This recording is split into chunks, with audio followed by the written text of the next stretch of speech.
Hello, I'm Ollie and this is Criminolly, where I talk about crime, pulp, horror, that kind of thing. Today though, being a Tuesday, I'm going to do a tag.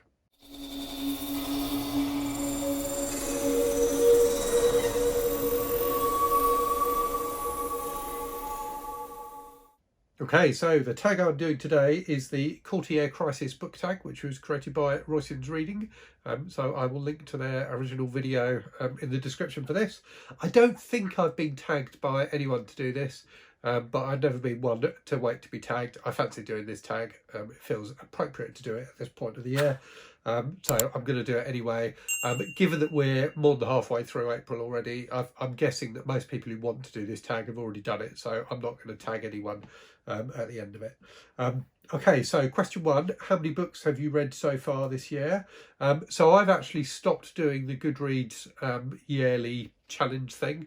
I had set myself a goal of 52 books for the year, but I've deleted that goal. So I'm determined this year not to be driven by volume and not to think about volume in terms of, when I'm picking books to read.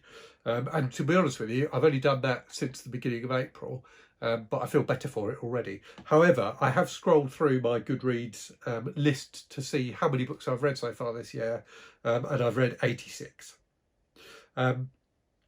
Okay, question two. Have you already found a book you think might be a 2022 favourite?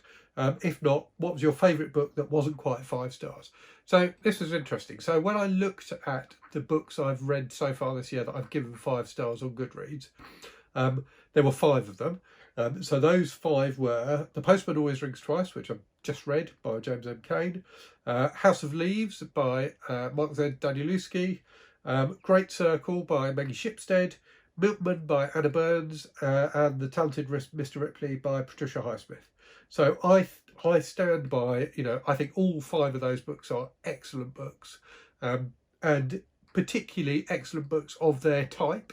I think, all really well written, well plotted, great characters. There's nothing I could pick out about any of those books that I would say was a flaw, which is why I gave them all 5 stars. However, none of those are my favourite book I've read so far this year. So my favourite book I've read so far this year is one I only gave 4 stars to, and that was the Blackwater saga by Michael McDowell, which I loved, but which definitely had flaws, and so got a 4-star rather than a 5-star rating from me. So I don't know if that's interesting or not. That kind of struck me as quite interesting, that my favourite book of the year is not one that I've given 5 stars to, whereas the books I have given 5 stars to, I don't think, necessarily are going to be books that at the end of the year I look back on and think of as favourites. So I don't know. I'll let you say in the comments whether you think that's interesting or not. Next question, any 1-star books or least favourite book of the year? So no 1-star books. To be honest with you, it's very rare for me to rate a book 1 star, because if I DNF a book, I don't rate it. And if I'm hating a book that much, I probably won't finish it. But there are a few 2 stars. So I think probably the 2 that leapt out at me were Scorpion Second Generation by Michael Lineker, which I did a review of, which is like an 80s horror novel about giant scorpions, which had some really good gore scenes in it, but just the rest of it was a complete mess, and it was not very enjoyable as a result. And also Insomnia by Sarah Pinborough, which was okay, but disappointing because I loved Behind Her Eyes by Sarah Pinborough so much. So that was definitely the most disappointing book I've read this year, I think. Next up, a book that surprised you. So I think probably 2 books leapt out at me as books that have surprised me in one way or another. So one was Watership Down by Richard Adams, which I was really looking forward to reading, and thought would be really engaging and readable, and actually I didn't enjoy at all. I think it's in 4 parts, and I enjoyed the first part of it, but the other 3 parts I found not very interesting. I found I really struggled to keep up with what was going on, and just didn't enjoy the book at all in the end. And the other one was On Anarchism by Noam Chomsky, which I read a couple of months ago, which surprised me because it made me realise I didn't really understand what anarchism was at all. So I had preconceptions about what anarchism and anarchy are, which were I realised were false when I read the book. So definitely educational. Okay, question six, a book that's come out in 2022 already that you want to read but haven't read yet. So this would be Manhunt by Gretchen Felker-Martin, which looks fantastic. So it's one of those kind of gender apocalypse books, but with a particular focus on trans characters. Had rave reviews from everyone I know who's read it. Say Kevy, who I will try and remember to link to in the description, did a fantastic review of it. So yeah, I'm really looking forward to reading that one. I've got it on order from the library, but they haven't had their copy come in yet. So I'm hoping that will come in soon and I can read it. Question 7, one goal you made that you're succeeding at. So I haven't really made any new goals this year. I had the 100 book challenge goal, which I set myself last year, which I completed. So I read 100 books that I already owned. And I also set myself a challenge last year of doing like this countdown challenge where I'm reading a book each month from a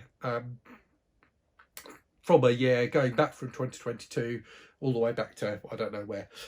So I started that at the beginning of January, but I set it for myself last year. But that's going, you know, I've managed to keep up with that so far, and I'm back to, I think I'm reading the 2019 book at the moment.